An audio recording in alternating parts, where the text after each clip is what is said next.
Assalamualaikum warahmatullahi wabarakatuh. Halo, salam sejahtera, Om Swastiastu kepada semuanya yang menonton video ini dimanapun kalian berada. Perkenalkan, nama saya Azal Fawaz Fadila. Saya mahasiswa Fakultas Hukum dari Universitas Nasional yang bertempat di Jakarta Selatan. Pada kali ini saya akan membawakan sebuah video yang mana menjelaskan secara singkat tentang materi hukum acara pidana secara hampir keseluruhan, ataupun hanya poin-poinnya saja yang sebelumnya saya telah dibekali oleh dosen saya, Bapak Ogian Davis Juanda, SH, LLM, CLA, CPRB, CML, CME, CMLC, yang sangat berspesialis terhadap hukum internasional. Baik, kalau begitu langsung saja saya mulai dari materi yang akan saya bawakan. Mulai dari yang pertama adalah pengertian hukum acara pidana itu sendiri, yang menurut saya adalah hukum acara pidana itu dalam arti sempit mengatur ketentuan tentang tata cara suatu proses perkara, mengatur hak kewajiban bagi mereka yang bersangkut paut dalam proses perkara, serta mengatur pelaksanaan peradilan menurut undang-undang.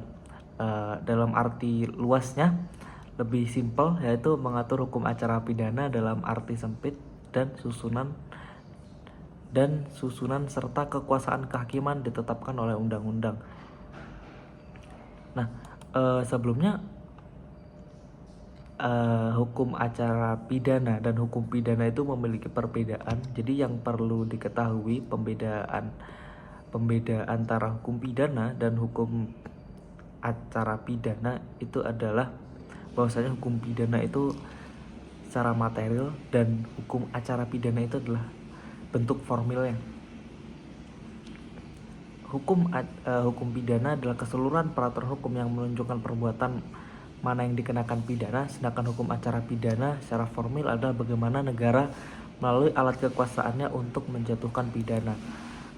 KUHP tidak memberikan definisi tentang hukum acara pidana, tetapi bagian-bagian seperti penyelidikan, penuntutan, mengadili pra-peradilan, putusan pengadilan, upaya hukum, penyitaan, penggeledahan, penangkapan, penahanan, dan lain-lain. Tujuan hukum acara pidana adalah untuk mencari kebenaran. Menurut Andi Hamzah, kebenaran yang selengkap-lengkapnya dari suatu perkara pidana dengan menerapkan ketentuan acara pidana secara jujur dan tepat sesuai dengan tujuan untuk mencari siapakah pelaku yang dapat didakwakan melalui suatu pelanggaran hukum, dan selanjutnya meminta pemeriksaan dan putusan dari pengadilan guna menemukan apakah terbukti bahwa suatu tindak pidana telah dilakukan dan apakah orang yang didakwa itu dapat dipersalahkan. Nah, untuk fungsinya sendiri teman-teman, sebagai pedoman bagi negara ya, melalui perangkat kekuasaan yudikatif dalam proses mengungkap kebenaran dari suatu pelanggaran tindak pidana. Sesimpel itu.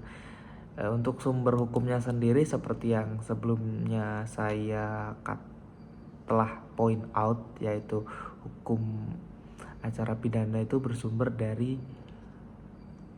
KUHP tentu saja. Yang pertama yang mengatur pasal-pasalnya, dan tentu saja yang paling utama Undang-Undang Dasar 1945 pasal 24 ayat 1 menyatakan bahwasanya kekuasaan kehakiman dilakukan oleh Mahkamah Agung dan badan kehakiman lainnya sesuai dengan undang-undang, dan pasal 25 mengatur syarat-syarat untuk menjadi dan memberhentikan sebagai hakim yang juga ditetapkan dengan undang-undang. Selanjutnya di dalam KUHP itu ada Undang-Undang Nomor 8 tahun 1981 berfungsi sebagai pedoman ralat. Dalam Undang-Undang Nomor 8 tahun 1981 KUHP berfungsi sebagai pedoman dalam proses peradilan pidana, mencakup penyelidikan, penuntutan hingga pelaksanaan putusan. Berikutnya asas-asas dalam hukum acara pidana. Langsung singkat saja, asas-asasnya itu adalah asas persamaan di muka hukum, asas perintah tertulis yang berwenang, asas praduga tidak bersalah, asas pemberian ganti rugi, asas peradilan sederhana, cepat dan biaya ringan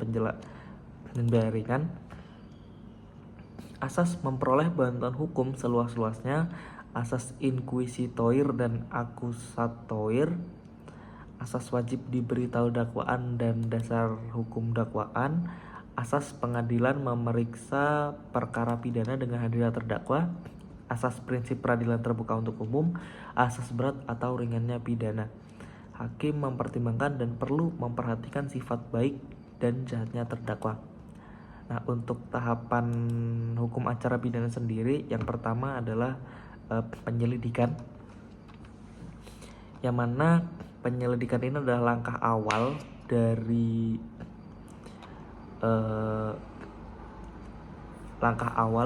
acara pidana itu sendiri, yang mana penyelidikan berguna untuk menentukan apakah suatu peristiwa itu dapat dikatakan peristiwa pidana atau tidak.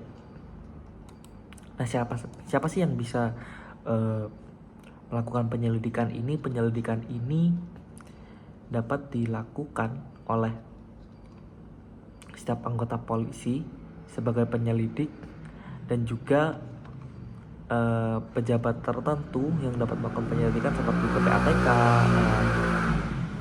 Komnas HAM, dan KPK. Nah, sejak kapan status penyelidikan berubah menjadi penyidikan?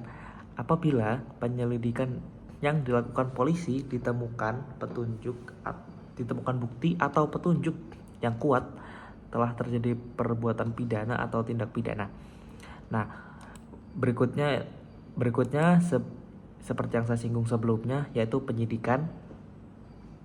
Penyidikan sendiri menurut pasal 1 ayat 2 KUHP menyatakan bahwa penyidikan adalah serangkaian tindakan dari penyidik untuk mencari dan mengumpulkan bukti, yang dengan bukti itu dapat menemukan tersangka dan membuat suatu perkara itu seterang-terangnya. Nah, tujuan utama dari penyidikan itu sendiri adalah mencari dan mengumpulkan bukti.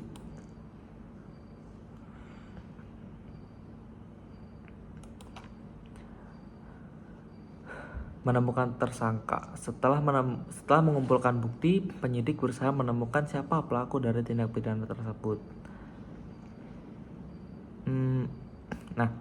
Untuk wewenang penyidik itu sendiri, penyidik adalah pejabat dari Polisi Negara Republik Indonesia atau pegawai negeri sipil, ya, seperti yang saya telah sebutkan barusan di part penyelidikan.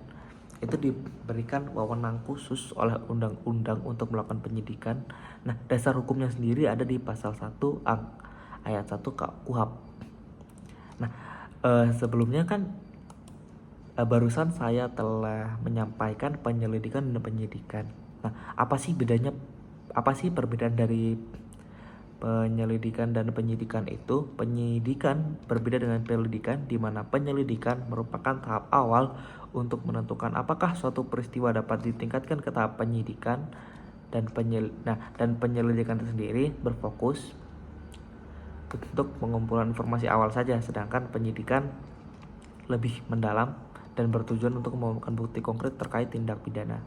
Nah, penyidikan ini juga bisa dihentikan loh kawan-kawan, seperti yang diatur dalam pasal 109 ayat 1 KUHP berikut. Penyidikan dapat dihentikan, alasannya adalah tidak terdapat cukup bukti. Jika dalam proses penyidikan ini tidak ditemukannya sekurang-kurangnya 2 alat bukti yang sah, penyidik dapat menghentikan penyidikan. Hal ini sesuai dengan ketentuan bahwa untuk menyelesaikan suatu kasus pidana harus ada cukup bukti yang mendukung dakwaan. Nah, satu lagi yang sangat masuk ke dalam logika adalah peristiwa itu sendiri bukanlah tindak pidana, dan karena lingkup yang kita bahas ini adalah hukum acara pidana, jadi jika peristiwa itu tidak dapat dikatakan tindak pidana, maka penyidikan dapat dihentikan. Dapat dihentikan demi hukum. Penghentian juga dapat dilakukan demi hukum dalam beberapa keadaan seperti tersangka meninggal dunia, perkara telah kadaluarsa, pengaduan dicabut khusus untuk delik aduan, tindak pidana tersebut telah memperoleh putusan hakim yang mempunyai kekuatan hukum tetap. Dalam hal penghentian penyidikan, penyidik itu wajib memberitahukan keputusan tersebut kepada penuntut umum dan tersangka atau keluarganya. Nah, apabila penyidikan telah berlanjut dan telah ditemukan tersangka, maka proses berikutnya adalah melakukan penangkapan. Nah, menurut pasal ayat 1 ayat 20 KUHP menyatakan bahwa penangkapan adalah suatu tindakan penyidik berupa pengekangan sementara waktu kebebasan tersangka atau terdakwa apabila terdapat cukup bukti kepentingan penyidikan atau penuntutan dan atau peradilan menurut cara yang telah diatur oleh undang-undang ini. Nah, tujuan penangkapan itu sendiri adalah untuk kepentingan penyidikan, penuntutan, dan peradilan. Berikutnya adalah penahanan. Nah, setelah ditangkap pastinya akan ada satu proses tambahan, yaitu penahanan. Menurut pasal 1 ayat 21 KUHP menyatakan bahwa penahanan didefinisikan sebagai penempatan tersangka atau terdakwa di tempat tertentu oleh penyidik atau penuntut umum atau hakim dengan penetapannya dalam hal serta menurut cara yang diatur dalam undang-undang.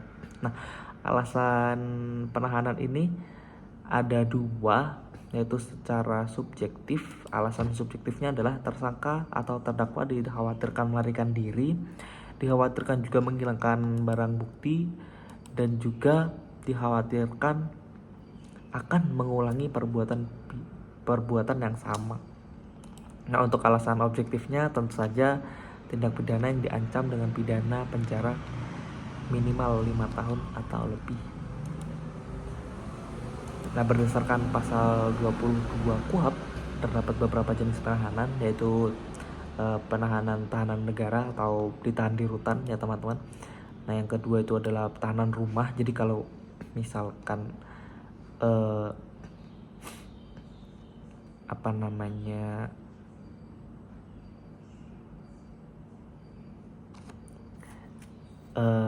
dilakukan permohonan khusus, jadi dapat penahanan itu dilakukan di rumah. Ada juga yang terakhir penahanan kota. Nah, dilaksanakan hanya di dalam kota tempat tinggal tersangka atau terdakwa itu saja. Nah, proses berikutnya adalah penuntutan. Para penuntut, sebelum kita menuju ke penuntutan, saya akan menjelaskan dahulu ada yang namanya proses pra penuntutan, yaitu tindakan penuntut umum untuk memantau penyidikan setelah menerima pemberitahuan dimulainya penyidikan (SPDP) dari penyidik. Dalam tahap ini, penuntut umum mempelajari kelengkapan berkas perkara hasil penyidikan dan memberikan petunjuk kepada penyidik untuk melengkapi berkas jika diperlukan. Nah, tujuan utama para penuntutan ini adalah untuk menentukan kelayakan berkas perkara untuk dilimpahkan ke pengadilan.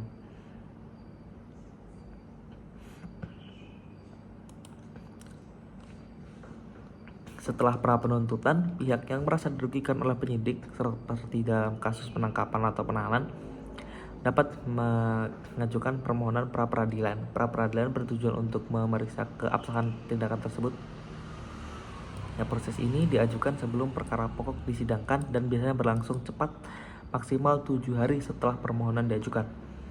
Nah, dasar hukum pra penuntutan itu sendiri diatur dalam pasal 30 ayat 1 huruf A Undang-Undang Nomor 16 Tahun 2004 tentang Kejaksaan Republik Indonesia.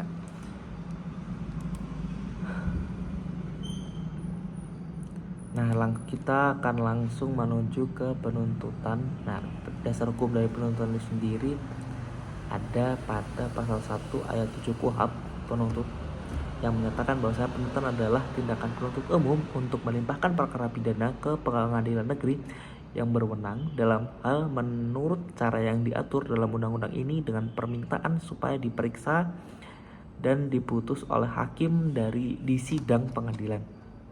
Nah, proses penuntutan ini dimulai setelah penyidikan selesai dan berkas perkara dinyatakan lengkap.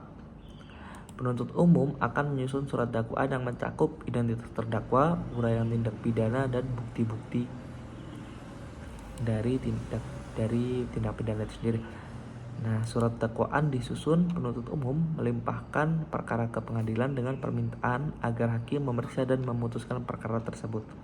Dalam penuntutan ini terdapat dua asas, yang pertama adalah asas legalitas dan asas oportunitas. Untuk proses berikutnya yaitu persidangan. Persidangan merupakan proses di mana semua pihak yang terlibat dalam perkara pidana termasuk jaksa penuntut umum, pengacara, pembela, terdakwa, saksi, dan hakim hadir untuk menyampaikan argumen dan bukti. Tujuan dari persidangan adalah untuk menentukan apakah terdakwa bersalah atau tidak bersalah atas tuduhan yang diajukan. Nah, dasar hukum mengenai persidangan ini diatur dalam Kitab Undang-Undang Hukum Acara Pidana KUHP, khususnya dalam pasal-pasal yang mengatur tentang pemeriksaan di sidang pengadilan. KUHP menetapkan prosedur dan tata cara yang harus diikuti selama persidangan untuk memastikan keadilan dan juga transparansi.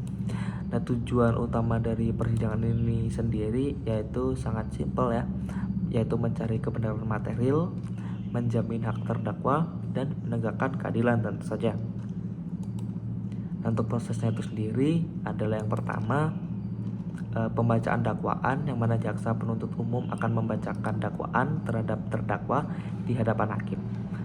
Dalam pembacaan dakwaan, jaksa penuntut umum atau JPU membacakan surat dakwaan yang berisi tuduhan resmi terhadap terdakwa. Nah, surat dakwaan ini harus memenuhi syarat-syarat tertentu ya, sesuai dengan ketentuan hukum yang berlaku. Nah, berikut adalah elemen-elemen yang bisa dibacakan oleh JPU dalam pembacaan dakwaan. Nah, elemen yang pertama adalah identitas, tentu saja. Uraian tentang tindak pidana, waktu dan tempat yang sangat penting. Dasar hukumnya, apa saja yang telah dilanggar oleh terdakwa, dan juga bukti-bukti pendukung.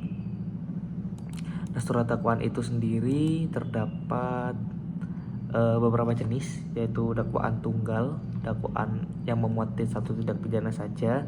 Yang kedua ada dakwaan alternatif yang memuat beberapa dakwaan yang disusun secara berlapis, dan dakwaan subsidiair memuat dakwaan alternatif di mana satu tindak pidana menjadi pengganti dari tindak pidana lain yang lebih serius. Dan satu lagi adalah dakwaan kumulatif, memuat beberapa tindak pidana sekaligus dalam satu surat dakwaan. Nah, fungsi surat dakwaan ini sendiri yaitu ada 3 fungsi utamanya, yaitu bagi pengadilan atau hakim itu sebagai dasar sekaligus membatasi ruang lingkup pemeriksaan dan menjadi dasar pertimbangan dalam menjatuhkan keputusan. Dan untuk fungsi penuntut umum atau JPU sebagai dasar pembuktian atau analis yuridis tuntutan pidana dan penggunaan upaya hukum.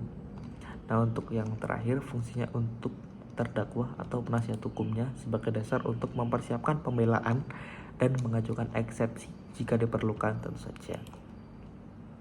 Proses yang kedua itu dari persidangan adalah pemeriksaan saksi, yang mana pemeriksaan saksi adalah proses di mana saksi memberikan keterangan di pengadilan terkait suatu perkara pidana menurut pasal 1 angka 26 Kitab KUHP, yang mana saksi itu sendiri adalah orang yang dapat memberikan keterangan guna kepentingan penyidikan, penuntutan dan peradilan tentang suatu perkara pidana yang ia dengar sendiri, ia lihat sendiri, dan ia alami sendiri. Nah, pemeriksaan saksi bertujuan untuk mengumpulkan informasi, tentu saja informasi yang relevan untuk membuktikan atau membantah tuduhan dalam suatu perkara pidana.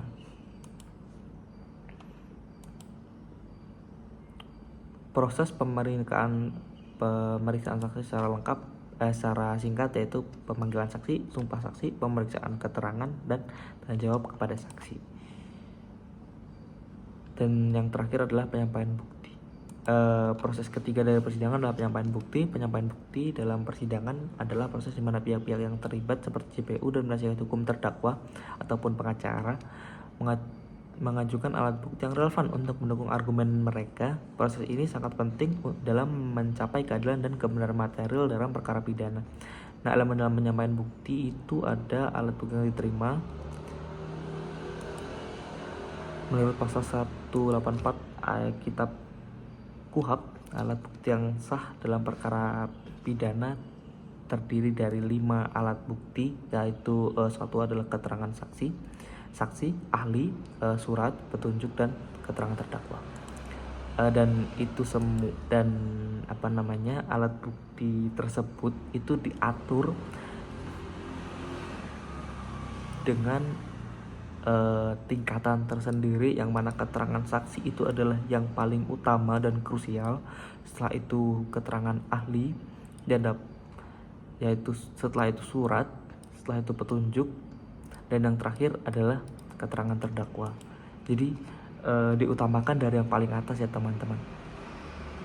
Nah, untuk proses penyampaiannya sendiri, penyampaian bukti dilakukan secara lisan di hadapan hakim selama persidangan, dan JPU memulai dengan menyampaikan bukti-bukti yang mendukung dakwaan, diikuti penasihat hukum yang dapat mengajukan bukti-bukti pendukung untuk membela terdakwa. Pemeriksaan bukti. Setelah penyampaian, hakim akan melakukan pemeriksaan terhadap bukti-bukti tersebut, dan hakim mengajukan pertanyaan kepada saksi atau pihak lain untuk memperjelas keterangan yang diberikan. Nah, tentu saja setelah pemeriksaan bukti, kita akan mendapatkan pertimbangan hakim. Hakim akan mempertimbangkan semua bukti yang disampaikan sebelum mengambil keputusan. Untuk proses persidangan berikutnya adalah argumen penutup. Argumen penutup adalah pernyataan terakhir yang disampaikan oleh masing-masing pihak untuk merangkum fakta-fakta yang telah diungkapkan selama persidangan, menekankan bukti-bukti yang mendukung posisi mereka, dan memberikan kesimpulan mengenai apa yang seharusnya diputuskan oleh hakim. Nah, tujuan argumen penutup ini adalah menyimpulkan fakta, dan juga menekankan bukti, dan juga yang paling utama adalah mempengaruhi keputusan hakim untuk menjatuhkan hukuman atau membebaskan terdakwa. Berikutnya adalah proses dalam persidangan berikutnya adalah putusan hakim. Setelah menerangkan semua argumen-argumen dan bukti, hakim akan mengeluarkan putusan mengenai kesalahan atau ketidakbersalahan terdakwa. Nah, putusan hakim ini resmi diucapkan oleh hakim dalam sidang pengadilan yang menanda akhir dari proses persidangan dan menentukan nasib terdakwa. Nah, menurut pasal 1 ayat 11 KUHP, putusan hakim didefinisikan sebagai pernyataan hakim yang diucapkan dalam sidang pengadilan terbuka yang dapat berupa pemidanaan atau bebas atau lepas dari segala tuntutan hukum dalam hal serta menurut cara yang diatur dalam undang-undang ini. Ciri putusan hakim adalah dalam bentuk tertulis dan amar putusan. Putusan ini dapat berupa putusan bebas, putusan lepas dari segala tuntutan, dan juga putusan pemidanaan. Fungsi putusan hakim ini tentu saja yang paling utama menentukan nasib dari terdakwa, menegakkan keadilan, dan juga dasar untuk upaya hukum.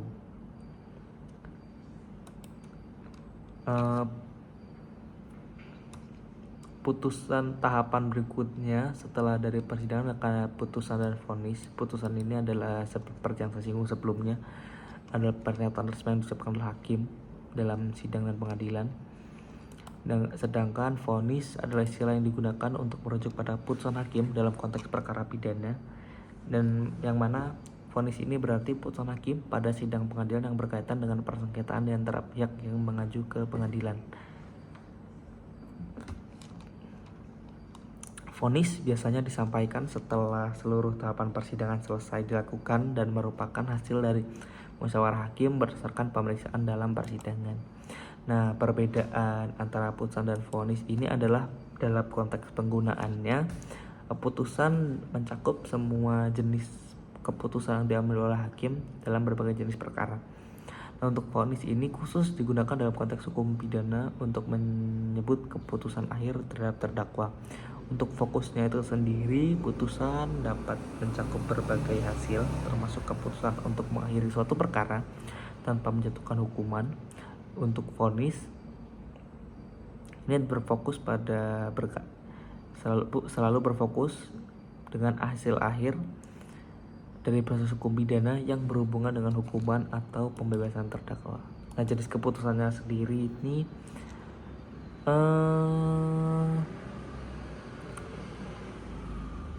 kurang lebih sama ya, yang mana meliputi putusan itu meliputi seperti yang tadi saya sebutkan pada bagian amar putusan bebas, putusan lepas, dan pemidanaan. Untuk vonis merujuk pada keputusan spesifik yang dijatuhkan setelah persidangan, biasanya terkait dengan penjatuhan hukuman. Untuk bagian yang ketujuh atau kasasi dan banding. Kasasi ini didefinisikan sebagai upaya hukum yang diajukan kepada MA untuk membatalkan putusan pengadilan banding, pengadilan tinggi, atau pengadilan sebelumnya. Nah, kasasi biasa diajukan jika salah satu pihak merasa bahwa ada kesalahan dalam penerapan hukum atau prosedur yang dilakukan oleh pengadilan sebelumnya. Alasan pengajuannya ini, permohonan kasasi sebelumnya harus diajukan dalam waktu 14 hari setelah putusan diberitahukan kepada pihak yang tidak hadir dalam pembacaan putusan. Nah, alasan pengajuannya ini sendiri adalah pengadilan tidak berwenang atau kesalahan dalam penerapan hukum dan juga pelanggaran terhadap proses hukum yang berlaku. Nah, prosesnya sendiri adalah permohonan kasasi diajukan kepada MA akan meninjau kembali perkara dan memberikan putusan kasasi. Nah, putusan kasasi ini bersifat final dan tidak dapat diajukan banding lagi, tetapi dapat diajukan peninjauan kembali jika ada bukti baru. Nah, untuk banding didefinisikan sebagai upaya hukum yang dilakukan oleh pihak yang tidak puas dengan putusan pengadilan tingkat pertama untuk meminta agar pengadilan tinggi meninjau kembali keputusan tersebut. Dasar hukumnya ada pada pasal 244 KUHP. Nah, untuk alasan pengajuannya ini sendiri, ketidakpuasan terhadap putusan pengadilan tingkat pertama baik dari sisi substansi maupun prosedur. Untuk prosesnya, pihak yang merasa tidak puas mengajukan permohonan banding ke pengadilan tinggi. Pengadilan tinggi akan memeriksa ulang perkara dan memberikan keputusan baru yang bisa berupa menguatkan, membatalkan, atau mengubah putusan sebelumnya. Baik, mungkin itu saja materi yang dapat saya berikan di dalam video singkat ini ya. Meskipun saya bilang singkat tapi lumayan lama, 28 menit ya. Sekian dari saya. Terima kasih telah menonton video ini dan sampai jumpa pada pertemuan berikutnya. Dari saya, wassalamualaikum warahmatullahi wabarakatuh.